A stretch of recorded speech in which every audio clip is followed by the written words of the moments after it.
Hey there, it is thundering outside and it's Friday evening, so hopefully you're all on your way home. But in case you missed class yesterday, for sketch number 2 in mixed media, we decided to draw a snack, and then of course we had a chance to eat it after. This was based on an artist named Danny Gregory. He has a lovely website, lots of videos, and he's an amazing artist who just talks about being creative with anything that's in your house, found objects, your toothbrush, your breakfast, etc.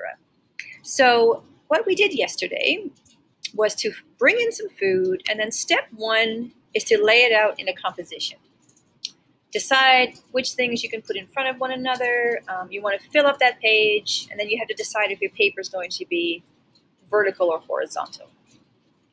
Now, if I can show you, I'm ahead of myself. When you are drawing, I suggest you hold your pen at a 45-degree angle.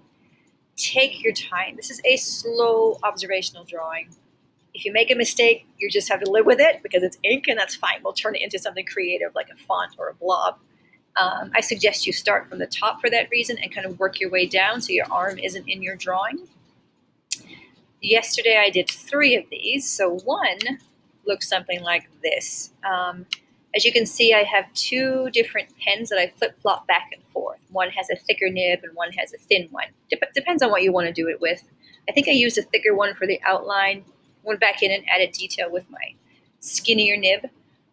If you find you have some empty space left over because you haven't drawn this out with pencil first, then go ahead and fill a bit up with some text. Go ahead and sign it, and that's it really for part 1.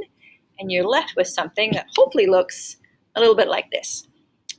Next day in class, we'll go back in with watercolor, and then we'll take pictures of everything. So make sure you take a photo of your still life before you eat it. Okay, thank you, and have a great weekend.